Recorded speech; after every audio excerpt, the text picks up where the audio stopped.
News आपके साथ मैं हूं रचना। शुरुआत कर रहे हैं सुपरफास्ट 100 की और आपके साथ मैं हूं राजीव। शुरुआत करेंगे बड़ी खबर से। मुंबई के मजगांव डॉकयार्ड में सेना की कैंटीन में भीषण आग लग गई। रात करीब 11:30 बजे आग लगने के बाद फौरन फायर ब्रिगेड को खबर दी गई।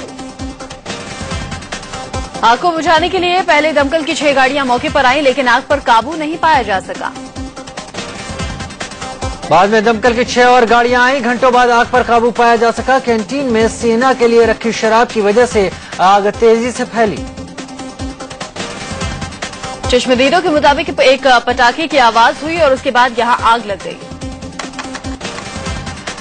ये कैंटीन दक्षिण मुंबई के डॉकयार्ड रोड स्टेशन के बिल्कुल पास है। सेंट्रल रेलवे हार्बर लाइन की जो ट्रेनें डॉकयार्ड रोड स्टेशन। चश्मदीदों के मुताबिक एक पटाखे की आवाज हुई और उसके बाद यहां आग लग गई। ये कैंटीन दक्षिण मुंबई के डॉकयार्ड रोड स्टेशन के बिल्कुल पास है। सेंट्रल रेलवे हार्बर लाइन की जो ट्रेनें डॉकयार्ड रोड स्टेशन होकर गुजरती थी उन्हें रद्द कर दिया गया। असम के कोकराझार जिले के सुभाषपल्ली इलाके में उस वक्त हड़कंप मच गया जब जिले के एक मशहूर टेंट हाउस के गोदाम में भीषण आग लग गई। पूरा गोदाम धू-धू कर जलने लगा। टेंट हाउस के गोदाम में आग भड़की तो उसमें रखा सामान धू-धू कर जलने लगा। गोदाम में बड़ी संख्या में टेंट रखे हुए थे, वो आग की चपेट में आए तो आग और भयानक हो गई। शॉर्ट सर्किट को आग लगने की वजह माना जा रहा है। आग लगने की खबर पाकर दमकल की आधा दर्जन गाड़ियां मौके पर पहुंची और घंटों की कड़ी मशक्कत के बाद आग पर काबू पाया। टेंट हाउस के गोदाम के मालिक का आरोप है कि तुरंत खबर दिए जाने के बावजूद दमकल कर्मी घंटों बाद मौके पर पहुंचे, जिससे आग ज्यादा फैल गई। आग के चलते करोड़ों के नुकसान की बात कही जा रही है। मनोहर लाल खट्टर आज हरियाणा के 10वें सीएम के तौर पर शपथ लेंगे। शपथ ग्रहण समारोह पंचकुला के शालीमार शॉपिंग मॉल के पास मेला ग्राउंड में होगा। मनोहर लाल खट्टर का शपथ ग्रहण समारोह सुबह 11 बजे के करीब शुरू होगा। 11:23 पर खट्टर हरियाणा के 10वें मुख्यमंत्री पद की शपथ लेंगे। खट्टर के साथ प्रोफेसर रामविलास शर्मा, अनिल विज, कैप्टन अभिमन्यु, ओम प्रकाश धनखड़, प्रेमलता और अमिता जैन भी मंत्री पद की शपथ ले सकते हैं। खट्टर के शपथ ग्रहण समारोह में हिस्सा लेने पीएम नरेंद्र मोदी भी पंचकुला जाएंगे। प्रधानमंत्री नरेंद्र मोदी 15 साल बाद आज पंचकुला में होंगे। पीएम दिल्ली से सीधे चंडीगढ़ एयरपोर्ट पर उतरेंगे और सड़क के रास्ते पंचकुला के मेला ग्राउंड पहुंच जाएंगे। बीजेपी अध्यक्ष अमित शाह के अलावा आडवाणी, मुरली मनोहर जोशी, सुषमा स्वराज और अरुण जेटली भी इसमें शिरकत कर सकते हैं। बीजेपी पार्लियामेंट बोर्ड की और मार्गदर्शक मंडल के सदस्यों को ले जाने के लिए 2 चार्टर्ड प्लेन का इंतजाम किया गया है, जो दिल्ली से सीधे पंचकुला के लिए जाएंगे। पंजाब का सीएम प्रकाश सिंह बादल, एमपी के सीएम शिवराज सिंह चौहान, छत्तीसगढ़ का सीएम रमन सिंह भी इस समारोह में हिस्सा लेंगे। इसके अलावा योग गुरु बाबा रामदेव, श्री श्री रविशंकर, गुरमीत बाबा राम रहीम के भी समारोह में आने की संभावना है। मैदान में 20,000 कुर्सियां मंगाई गई थी। 5,000 वीआईपी पास छपवाए गए थे। सुरक्षा के लिए 3,000 से ज्यादा पुलिसकर्मियों को तैनात किया गया था। मनोहर लाल खट्टर हरियाणा में बीजेपी के पहले सीएम होंगे। बीजेपी को 90 सदस्यीय विधानसभा में 47 सीटें मिली हैं। एमएल खट्टर पहली बार करनाल से विधायक बने हैं। मनोहर लाल खट्टर पंजाबी हैं और भजन लाल के बाद 18 साल बाद हरियाणा में नॉन जाट सीएम बनेगा। 60 साल के खट्टर 24 साल की उम्र में आरएसएस से जुड़े और 35 साल तक जुड़े रहे। संघ के बाद खट्टर बीजेपी में पहुंच गए और करीब 20 साल तक संगठन में रहे। मनोहर लाल खट्टर ने पीएम नरेंद्र मोदी के साथ भी कई राज्यों में संगठन का काम किया है और मोदी के करीबी माने जाते हैं। खट्टर ने दिल्ली विश्वविद्यालय से ग्रेजुएशन किया। उन्होंने दिल्ली के सदर बाजार में दुकानदारी में भी हाथ आजमाया। समाचार एजेंसी पीटीआई के मुताबिक बीजेपी महाराष्ट्र में अकेले सरकार बनाने के पक्ष में है। एजेंसी ने सूत्रों के हवाले से लिखा है कि बीजेपी के स्थानीय नेता शिवसेना के साथ गठबंधन के खिलाफ है। पीटीआई के मुताबिक बीजेपी एनसीपी के बाहरी समर्थन के साथ अल्पमत की सरकार बनाने की सोच रही है। बताया जा रहा है कि कार्यकर्ता प्रचार के दौरान उद्धव के पीएम पर निजी हमलों से गुस्से में है। बीजेपी 27 अक्टूबर को महाराष्ट्र के मुख्यमंत्री पद के लिए देवेंद्र फडणवीस के नाम पर मुहर लगा सकती है। सूत्रों से खबर है कि 30 अक्टूबर को शपथ ग्रहण होगा। 29 को अच्छा मुहूर्त नहीं होने से तारीख आगे बढ़ी। देवेंद्र फडणवीस का सीएम बनना करीब करीब तय है। बीजेपी सूत्रों के मुताबिक विधायक दल का नेता नागपुर से ही चुना जाएगा और वो ब्राह्मण होगा। महाराष्ट्र बीजेपी के पूर्व अध्यक्ष सुधीर मुंगटीवार ने केंद्रीय मंत्री नितिन गडकरी से मुलाकात की। मुलाकात के बाद मुंगटीवार ने कहा कि गडकरी के सीएम बनने की चाहत नहीं है। नितिन जी कहाँ रेस में है? नितिन जी को पार्टी ने ये पूछा कि आप महाराष्ट्र की राज्य सरकार चलाने के लिए जाइए। उन्होंने कहा मुझे रुचि नहीं है, विषय समाप्त हो गया।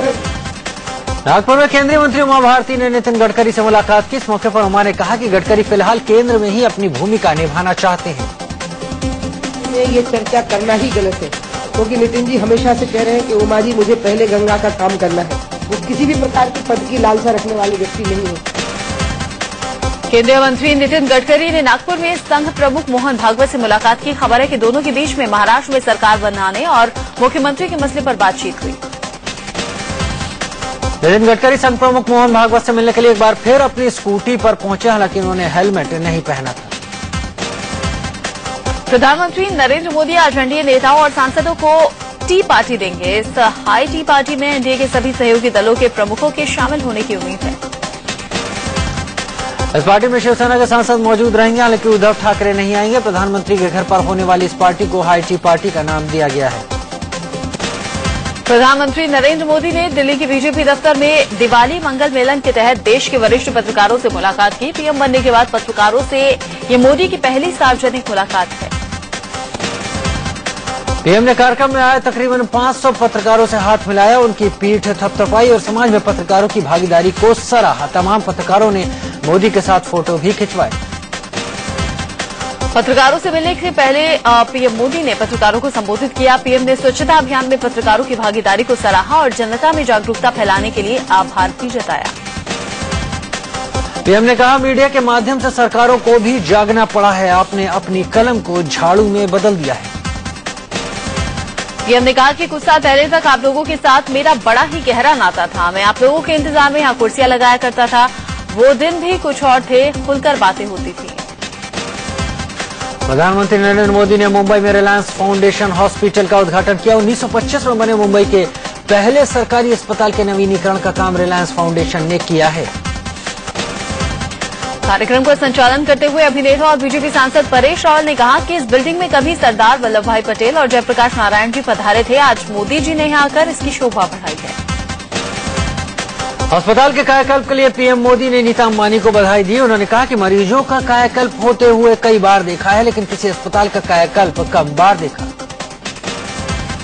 पीएम मोदी ने शिशु मृत्यु दर पर चिंता जाहिर करते हुए कहा कि इसे नीचे लाने की जरूरत है। उन्होंने कहा कि इलाज से ज्यादा लोगों से बचाव पर ध्यान दिया जाना चाहिए, तभी इस देश का कायाकल्प हो सकेगा। प्रधानमंत्री नरेंद्र मोदी ने मेक इन इंडिया के तहत इलाज के उपकरण देश में बनाए जाने की बात कही। उन्होंने कहा कि देश में गरीब से गरीब को भी इलाज मुहैया होना चाहिए। इस समारोह में उद्योगपति मुकेश अंबानी, नीता अंबानी, कोकिलाबेन के साथ सचिन तेंदुलकर, मशहूर surgeon doctor Naresh Trehan, NCP नेता प्रफुल्ल पटेल समेत कई लोग मौजूद थे। चुनाव आयोग ने झारखंड और जम्मू कश्मीर में विधानसभा चुनाव की तारीखों का ऐलान कर दिया है। दोनों राज्यों में 5 चरणों में चुनाव होंगे। चुनाव आयोग ने 25 नवंबर, 2 दिसंबर, 9 दिसंबर, 14 दिसंबर और 20 दिसंबर को चुनाव कराने का फैसला किया है। वहीं चुनाव आयोग ने बताया कि 23 दिसंबर को दोनों राज्यों में वोटों की गिनती होगी।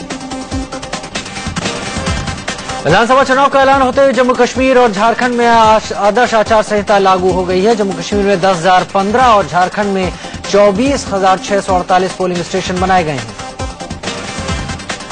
87 सदस्यों वाली जम्मू कश्मीर विधानसभा का कार्यकाल 19 जनवरी को खत्म हो रहा है, जबकि 81 सदस्यों वाली झारखंड विधानसभा का कार्यकाल 3 जनवरी को खत्म हो रहा है।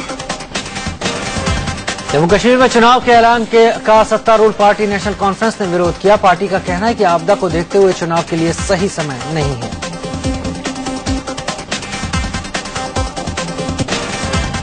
वहीं दिल्ली में भी 3 विधानसभा सीटों महरौली, तुगलकाबाद और कृष्णानगर के लिए 25 नवंबर को वोट डाले जाएंगे। यहां भी 23 दिसंबर को रिजल्ट आएंगे। बीजेपी के 3 विधायकों के सांसद बनने के बाद ये सीटें खाली हुई थी। हालांकि चुनाव आयोग ने फिलहाल दिल्ली में विधानसभा चुनाव नहीं होने के संकेत दिए। केजरीवाल के सीएम पद से इस्तीफा देने के बाद यहां राष्ट्रपति शासन लगा हुआ है। दिल्ली विधानसभा चुनाव पर सुप्रीम कोर्ट में एलजी नजीब जंग के जवाब का इंतजार है। अगर चुनाव की सिफारिश उन्होंने की तो उपचुनाव नहीं होंगे। आम आदमी पार्टी के संयोजक अरविंद केजरीवाल ने बीजेपी पर बड़ा आरोप लगाया। केजरीवाल का दावा है कि बीजेपी दिल्ली विधानसभा चुनाव के मद्देनजर फर्जी वोटर कार्ड बनवाने वाली है। केजरीवाल ने ट्विटर पर लिखा है कि बीजेपी के वरिष्ठ नेता ने दिल्ली विधायकों को निर्देश दिया है कि वो हर क्षेत्र में कम से कम 5000 फर्जी वोट कार्ड बनवाएं। आपके समर्थकों के नाम वोटर लिस्ट से हटवाने के भी निर्देश दिए गए हैं।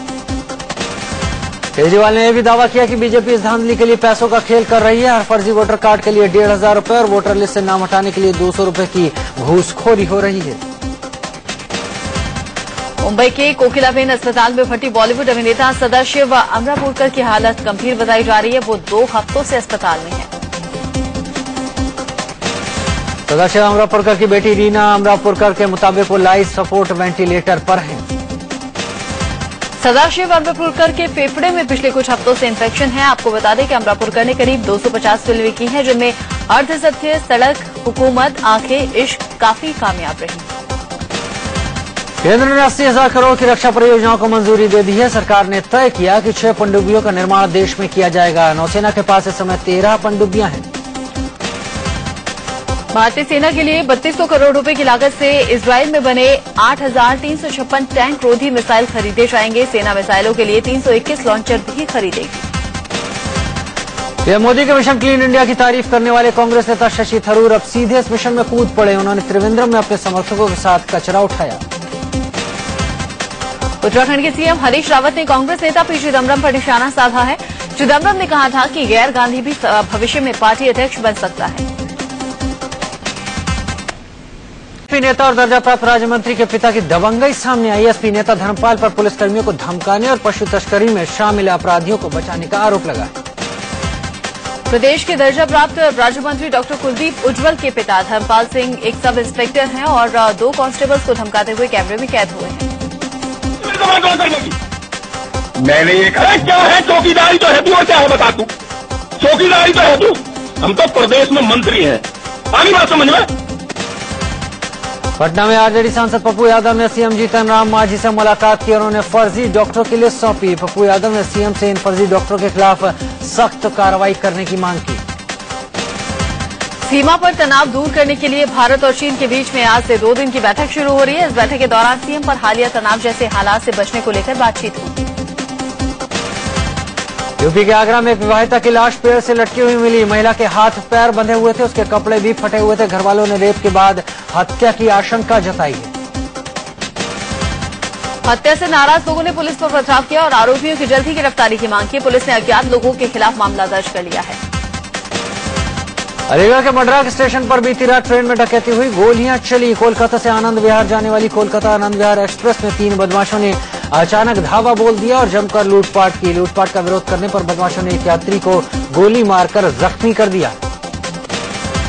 मुंबई से सटे भिवंडी में 15 साल के एक बच्चे की नरबली का मामला सामने आया है। चश्मदीदों के मुताबिक बच्चे की हत्या कर उसकी लाश को एक निर्माणाधीन मकान में गाड़ दिया गया। प्रदीप 2 अक्टूबर से लापता था। घरवालों ने अपने पड़ोस में रहने वाले दंपत्ति पर लड़के को अगवा करने का आरोप लगाया था। पुलिस ने आरोपी महिला को गिरफ्तार कर लिया, जबकि उसके पति की तलाश की जा रही है। वहीं पुलिस के मुताबिक मृतक के पिता से आरोपी महिला के अवैध संबंधों की वजह से वारदात को अंजाम दिया गया। पंजाब के अमृतसर में भंडारी पुल पर धरना प्रदर्शन कर रहे लोगों पर पुलिस ने जमकर लाठियां बरसाई। पुलिस ने लोगों को दौड़ा-दौड़ाकर पीटा। पुलिस ने कुछ लोगों को हिरासत में भी लिया।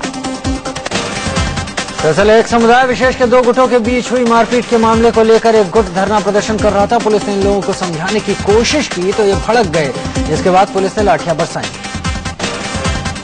बिहार के नालंदा में चोरी करते हुए पकड़े गए एक युवक पर गुस्साई भीड़ का कहर टूटा। लोगों ने आरोपी को पकड़कर जमकर पीटा। ये युवक एक घर में चोरी करने के लिए घुसा था।